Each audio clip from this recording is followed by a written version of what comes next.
Hello दोस्तों, क्या हाल चाल है आप सबके। आज मैं आपके लिए एक ज़बरदस्त न्यू डोगा से लेकर आया हूँ जिसका नाम पीलेस मार्शल स्पिरिट है। तो बिना किसी टाइम वेस्ट किए चलिए शुरू करते हैं। इस एपिसोड की शुरुआत होती है और हम स्नेक को देखते हैं जो कि हवा में उड़ते हुए एक जंगल की तरफ जा रहा होता है।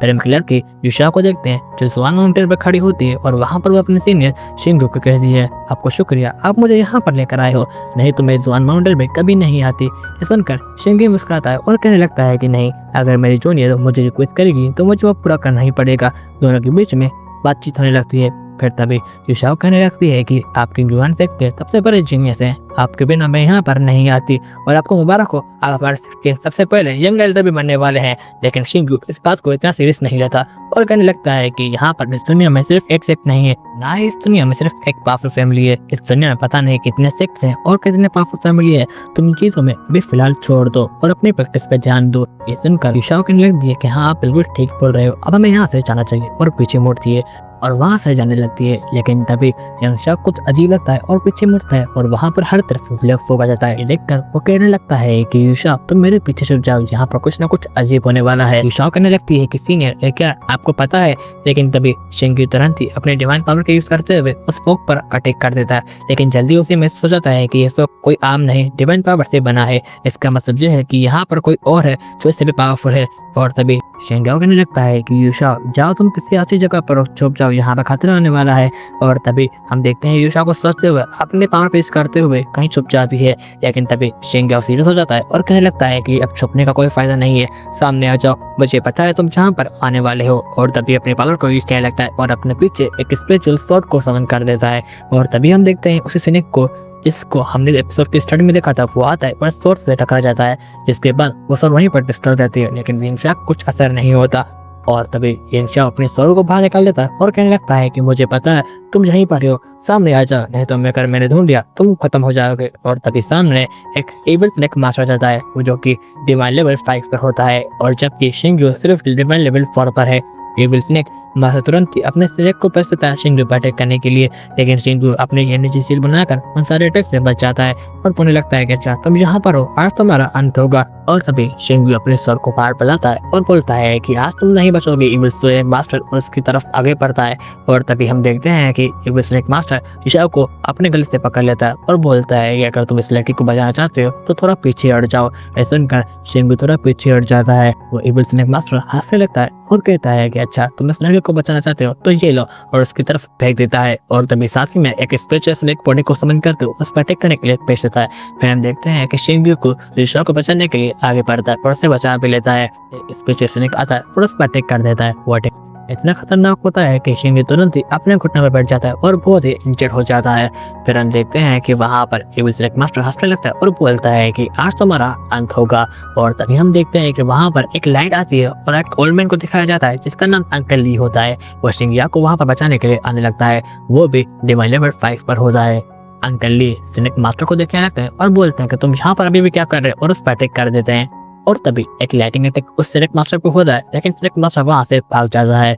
फिर हम देखते हैं कि शिंगू बहुत घायल हालत में होता है, लेकिन अंकल ली उसे संभाल कर खड़े होते हैं। यहाँ से शिफ्ट होता है और हमें दिखाया जाता है एक जुआन सेक्ट में जहाँ के कुछ लोग शिंगू पर इल्जाम लगा रहे होते हैं और बोलते हैं कि इसके मेरिडियंस अब पूरी तरह टूट चुके हैं, ये आगे कल्टिवेट नहीं कर सकता, डिवाइन लेवल 4 पर ही रुका है। अब इसका मतलब ये है कि ये मैन डिसेबल नहीं बनना चाहिए। मैं बोलता हूँ कि इससे टाइटल छीन लिया जाए और उसे यहाँ से निकाल दिया जाए। शिंगू के बदले ईशा को मैन डिसेबल बना दिया जाए और सारे रिसोर्सेस उसे दिए जाए।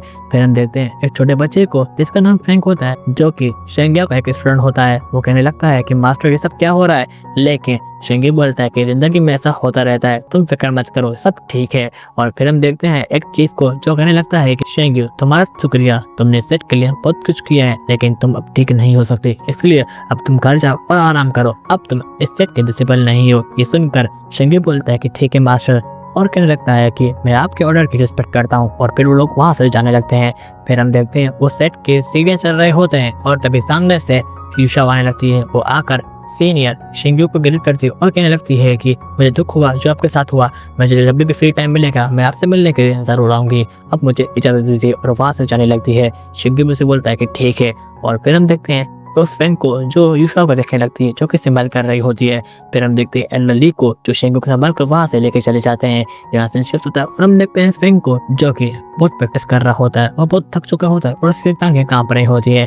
और तभी पीछे देखता है वहाँ पर शेंगू आने लगता है। वो उसकी तरफ आता है और बोलता है कि तुम बहुत लेजी हो चुके हो, तुम्हारी मसल्स और बोन को अब ट्रेन करना पड़ेगा। और तभी एक अटैक में उसे नीचे गिरा देता है। फिर हम देखते हैं फेंग को जो बोलता है कि ठीक है मास्टर, और वहाँ पे बैठ कर कल्टिवेट करने लगता है, लेकिन कुछ भी नहीं होता। और वो होता बोलता है कि मास्टर अब मुझे आप जाने दीजिए, मैं 6 साल से इसी लेवल पर अटका हुआ हूँ और मैं बैक तो नहीं कर पा रहा, और आप भी अभी छोट खा के आए हो, अपनी एनर्जी मेरे ऊपर वेस्ट मत करो मास्टर। और तभी वहाँ से जाने लगता है। लेकिन यंगशा भी लगता है कि तुम्हें लगता है तुम्हें गिव अप करना चाहिए, तुम्हारे मेरिट्स ब्लॉक हैं, लेकिन तुमने फर्स्ट लेवल तक ब्रेक थ्रू किया है, अब तुम्हें सेकंड लेवल पर ब्रेक थ्रू करना पड़ेगा, तुम्हें हार नहीं माननी, हम सबको मेहनत करते रहना है। और तभी फेंग बोलता है कि आपको कैसे पता मास्टर। और फिर यंगशा कहने लगता है कि मुझे सब पता है, तुम जैसे रात में कैसे उठते हो और शरारत करते हो, ये भी सब पता है, अब रेडी हो जाओ। और फिर फेंग बोलता है कि ठीक है मास्टर, हम फाइट करने के लिए रेडी हो जाते हैं। और तभी उस पर अटैक करने का आने लगता है, लेकिन शिंगाओ क्या से उसे रोक लेता है। फिर हम देखते हैं अंकल ली को जो एक एल्डर को लेकर वहाँ पर आ जाता है। समझू होता है, वो आकर यंगशा को बोलते हैं अच्छा तुम जहाँ हो, और यंगशा उसे ग्रेट करने लगता है और बोलता है कि आपका स्वागत है। लेकिन एल्डर शिंगी बोलता है कि नहीं, इसकी कोई जरूरत नहीं, अब तुम यहाँ पर आराम करो, और तुम बाहर के काम कर रहे हो, लेकिन तुम बता दो तुम एक कचरा हो और इसके अलावा कुछ भी नहीं। और सेट के अंदर के काम और बाहर के काम बहुत अलग अलग हैं, और मैंने सुना है कि तुम बाहर के एल्डर बनना चाहते हो, ये बहुत घटिया बात है। और फिर हम देखते हैं यंगशा को कहता है कि नहीं एल्डर, मैं ऐसा कभी नहीं सोच सकता, मुझे यकीन है आपको कोई गलतफहमी हुई है, मैं ऐसा कभी नहीं सोच सकता। फिर हम देखते हैं एल्डर सम को चुप बोलने लगता है कि हाँ तुम जैसा कचरा इस लाइट में नहीं है इस चीज को सोच सके। फिर हम देखते हैं फेंग को चुप बोलने लगता है कि आप बकवास कर रहे हैं एल्डर, आप मेरे मास्टर को कचरा क्यों बोल रहे हैं।